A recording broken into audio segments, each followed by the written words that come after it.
Cette année 2025, elle commence avec une spécificité. C'est la première fois dans l'histoire de l'Algérie indépendante, une mesure qui fait foi d'une loi, qui empêche les Algériens et les Algériens d'utiliser leur cash pour acheter des appartements, pour acheter des voitures. هذا الدوكيومون هاوليك في الصورة. Du jour au lendemain, sans aucune préparation, on demande aux Algériens et aux Algériens de renoncer au paiement en cash, en espèces. 80% des transactions immobilières en Algérie se font en espèces. On va chez le notaire, on ramène un sac d'argent, on fait la signature, les actes notariés, on fait l'opération de vente. Le secteur immobilier est en train de s'effondrer. Le commerce algérien est en train d'être paralysé. Il n'y a plus d'argent qui circule. Les promoteurs immobiliers, notamment dans le secteur de l'immobilier, risquent de faire faillite. Ils ne cessent d'interpeller. Les notaires commencent à se plaindre. Et pour ne pas utiliser le cash, il faut avoir les moyens bancaires. Il faut avoir le paiement en ligne, la carte bancaire, il faut avoir des comptes bancaires. En Algérie, jusqu'à 2023, nous avons 1734 agences bancaires. C'est tout. Je compare, et la comparaison va vous faire mal. Mais je dois vous faire mal pour vous réveiller. Au Maroc, nous avons 5811 agences bancaires. Pourtant, le Maroc, c'est une population pratiquement 10 millions moins importante que la population algérienne. Cette année 2025, elle commence avec une spécificité. C'est la première fois dans l'histoire de l'Algérie indépendante où il y a une loi, il y a une instruction, à travers la loi de finances 2025, une mesure qui fait foi d'une loi, qui empêche les Algériens et les Algériens d'utiliser leur cash pour acheter des appartements, pour acheter des voitures, pour acheter des yachts ou des bateaux de plaisance, ou pour acheter certaines assurances obligatoires. C'est l'une des figures, l'une des mesures emblématiques qui figure dans la loi de finances 2025 qui a commencé officiellement à entrer en application le 1er janvier 2025. Justement, il y a un document que je vais vous montrer. Alors que je vous fais, هذا الدوكيومون هاوليك في الصورة على الشاشة كما نقولوا بالعربية sur vos écrans. Ce document, c'est quoi? C'est une note qui a été adressée par la Direction générale du Trésor et de la comptabilité au niveau du ministère des Finances, qui a été adressée à tous les directeurs régionaux du Trésor et qui explique que dans le cadre de la mise en œuvre des dispositions de la loi numéro 2408 du 24 novembre 2024 portant loi de finances pour 2025, j'ai l'honneur de vous demander de vous conformer aux dispositions de l'article 207 de la loi précitée qui stipule que, à compter de la date de publication de la présente loi, les transactions citées après doivent être effectuées par des moyens autres que l'espèce à travers les circuits bancaires et financiers. Les transactions immobilières des immeubles bâtis et non bâtis, les opérations de vente réalisées par les concessionnaires et les distributeurs de véhicules et engins d'équipement industriel, les achats de yachts, bateaux de plaisance, les polices d'assurance obligatoires. Donc, c'est une note du ministère des Finances, la Direction générale du Trésor et de la comptabilité, qui a été adressée à l'ensemble des directeurs régionaux du Trésor, qui ne doivent plus enregistrer ou encaisser, pardonnez-moi, ils ne doivent plus enregistrer ou encaisser ou accepter ou valider une quelconque opération d'acquisition immobilière ou de voitures ou de yachts ou de bateaux de plaisance ou de certaines assurances avec de l'espèce. Aujourd'hui, les opérateurs économiques en Algérie doivent travailler qu'avec du chèque ou des paiements par virement bancaire. Tout ce qui est le mode de paiement bancaire. Cette mesure qui est compréhensible, elle est même louable. On veut garantir une certaine traçabilité de l'argent, lutter contre le blanchiment d'argent, contre le détournement de l'argent, contre l'évasion fiscale, contre l'utilisation, la prédominance du cash en Algérie n'est pas naturellement une caractéristique dont on peut être fier ou qu'il faut applaudir. Ceci dit, du jour au lendemain, sans aucune préparation, sans aucune prédisposition, sans aucun travail préalable, sans aucune pédagogie, sans aucune sensibilisation, sans aucun sans aucun accompagnement préalable. On demande aux Algériens et aux Algériens de renoncer au paiement en cash, en espèces, alors qu'ils ont vécu toute leur vie avec du paiement en espèces. Je m'explique.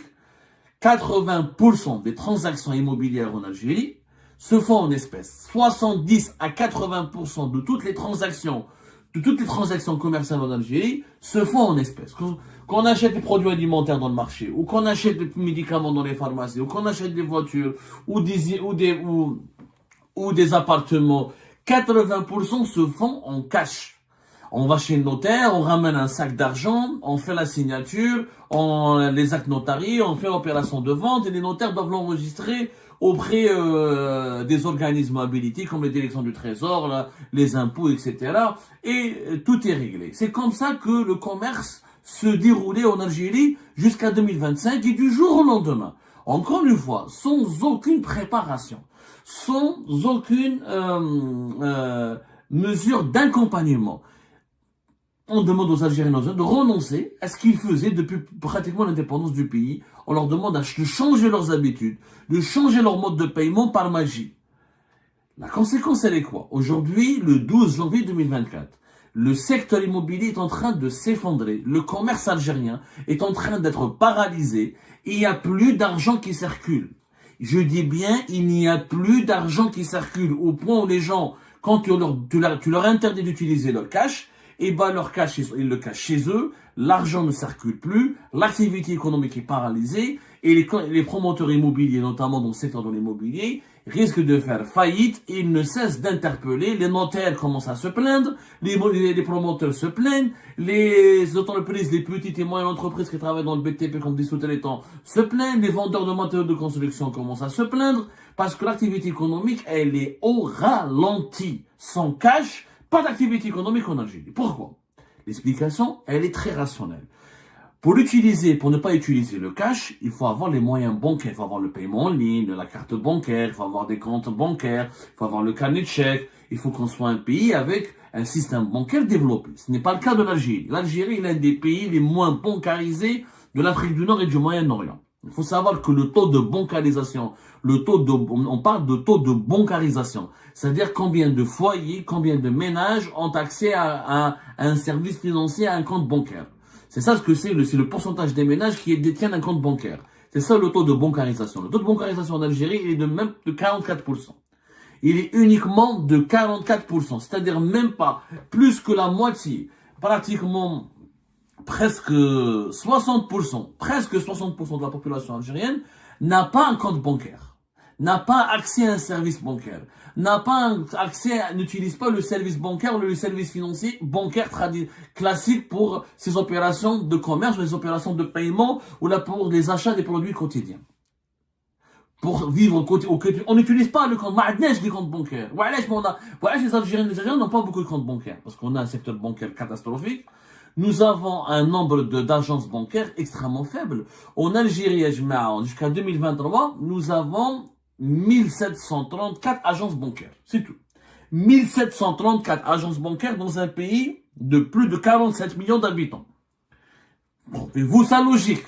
1734 agences bancaires, c'est tout. Je compare, et la comparaison va vous faire mal, mais je dois vous faire mal pour vous réveiller. Parce que les dirigeants, ceux qui ont imaginé cette loi, ceux qui ont imposé cette loi, avec une telle brutalité, avec une telle impréparation, sont des inconscients.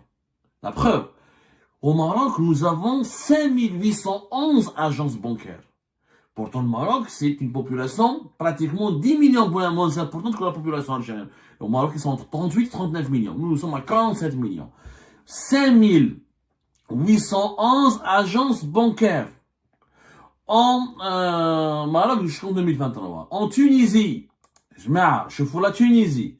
En Tunisie, c'est un pays géographiquement, démographiquement beaucoup plus petit. C'est pratiquement une wilaya. Dans le territoire algérien, la Tunisie, c'est 12 millions d'habitants.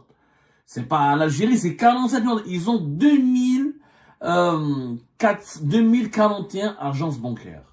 Je dis bien 2041 agences bancaires. Plus que l'Algérie de 47 millions. L'Algérie, c'est un pays continent. Nous n'avons pas assez de banques. Nous n'avons pas assez d'agences bancaires. Il y a des wilayas entières dans les grandes villes. À Alger, pour trouver une banque, il faut sortir, prendre la voiture, se garer, trouver où se garer, faire la queue. Les agences bancaires, comment elles sont gérées? Catastrophique. Pour avoir un carnet de chèque, il faut attendre 1 mois ou 2 mois. Pour avoir la carte bancaire, il faut attendre 2 mois ou 3 mois. Les guichets, c'est bien, on est mal accueilli. Tu déposes de l'argent, c'est même pas ton argent, tu sais même pas quand tu peux le retirer. La prestation de service, elle est catastrophique. Le secteur bancaire algérien catastrophique. D'ailleurs, en 2020, on nous a promis des banques privées. Elles sont où ces banques privées? Il y a aujourd'hui des banques en Algérie, des banques internationales, mais c'est des filiales de banques internationales. Je ne fais mon blé. Sinon, le réseau bancaire en Algérie est dominé par des banques étatiques. Je dis bien, c'est la BEA, la BNA, le CPA, la BDL, la BADR. C'est ça le réseau. C'est les banques étatiques. Nous avons 21 banques, plus exactement en Algérie. 21 banques. C'est très peu. C'est très très peu. Nous avons besoin de plus de banques. On l'a dit 1000 fois. On a besoin de créer. Nous avons un réseau financier, un réseau bancaire extrêmement sous-développé. Extrêmement sous-développé, par rapport à des pays africains et arabes. On ne se compare pas aux pays maroujous. On ne va pas se comparer avec les pays développés, les pays européens, ou là, les pays asiatiques, ou là, les pays émergents. Là, je n'ose même pas cette comparaison, mais parce que ça va nous faire mal au cœur. Ça va nous faire vraiment mal au cœur. Donc, en l'absence de réseau bancaire développé à travers le territoire national, en l'absence de, comment dirais-je, en l'absence d'un nombre de banques structurellement bien développées à travers le pays, face à un réseau bancaire ou face à un marché bancaire ultra dominé par les grandes banques étatiques qui sont des caisses et qui sont largement déficitaires ou qui fonctionnent mal. Quand elles sont pas déficitaires, leurs comptes comptables, leurs comptes sociaux, leurs bilans sont très opaques, marqués par les scandales de corruption, la mauvaise gestion, le manque de rentabilité. Et nous avons que 20 banques, 21 et 8 établissements financiers. Comment voulez-vous qu'on renonce au cash? Comment voulez-vous que la population renonce au cash? Mais c'est impossible. Et qu'est-ce qui se passe aujourd'hui? Ok. Maintenant, imaginons que les Algériens et les Algériens vont prendre leur mal en patience et vont accepter d'aller subir la mauvaise gestion, le dysfonctionnement, la bureaucratie de leur banque, etc. C'est que quand on va aller déposer son cash, par exemple, je veux acheter mon appartement à 3-4 milliards, je dois aller déposer ce cash dans une banque, ouvrir un compte bancaire et payer ce nouvel appartement par un carnet de chèques. Qu'est-ce qui se passe? Le problème, il est où? Non seulement on n'a rien fait pour développer le secteur bancaire et le nombre des agences bancaires, la modernisation de nos banques et la création de nouvelles banques privées nationales, par exemple, pour étoffer le secteur bancaire, c'est quand tu vas déposer ton cash, tu risques des soucis. L'Algérienne et l'Algérien qui déposent une somme importante en cash, on en a parlé récemment, l'Algérie part, quand on dépasse un certain seuil, depuis 2025, c'est 300 millions de centimes, la banque te demande ou de justifier, si tu ramènes 2-3 milliards, la banque elle te demande de les justifier, ou là elle te signale directement, elle prend l'argent, elle te signale directement auprès du fisc, la Direction Générale des Impôts, et la Direction Générale des Impôts ouvre une enquête. Ils font une enquête fiscale. Ils disent que les 4 milliards, les 5 milliards. Naturellement, comme nous sommes dans un pays de cash, depuis l'indépendance, il faut bien l'imaginer, parce qu'il ne faut pas réfléchir à l'européenne. Quand tu réfléchis à l'européenne, ou là tu réfléchis comme avec une mentalité d'un pays développé, quand tu es toi-même un pays développé, mais quand tu es un pays sous-développé, et que tu as toujours vécu dans le sous-développement, tu peux pas imposer du jour au lendemain les règles du développement sans qu'il y ait du développement. Logique. D'être qu'on va justifier 4 milliards. Un héritage. واحد يخدم في l'informel. واحد يدير du business, il paye pas ses impôts. 40% de l'économie algérienne elle est في l'informel. جماعة الدلالات ou les magasins ou les marchés de produits alimentaires ou les marchés de vêtements, هادو gars ils sont dans l'informel. Ils peuvent pas justifier leur argent. On leur demande du jour au lendemain, ils ont vécu toute leur vie dans l'informel. Et rien n'a été fait pour les attirer vers le marché formel. Et rien n'a été fait pour les bancariser pendant des années. Et du jour au lendemain, entre le 31 décembre 2024 et le 1er janvier 2025, on leur dit, vous devez ramener votre cash dans les banques, sinon vous n'achetez ni maison ni voiture, mais vous devez justifier cet argent. Si au moins ils ramenaient leur cash et les banques ne les emmerdaient pas, et le fisc ne les emmerde pas, c'est pas un problème. Tu ramènes ton cash, après le fisc va t'appeler. Il y a énormément d'Algériens et d'Algériens, nous on leur a dit, on l'a suffisamment dit sur Algérie Part, et maintenant à chaque fois qu'il y a un dépôt ou un retrait en espèces qui dépasse les 300 millions, C'est une note verbale qui a été communiquée par le fisc aux banques algériennes et les banques doivent le signaler pour qu'il y ait des enquêtes fiscales. Et pas mal d'Algériens et d'Algériens ont été convoqués par les impôts, les services des impôts, au niveau des inspections des impôts, de leur localité, de leur région, de leur wilaya ou daïra, et ils sont soumis à un contrôle fiscal. Et on leur demande justifier ce cash que vous venez de déposer dans les banques. Ils ne peuvent pas le justifier. Les héritages, les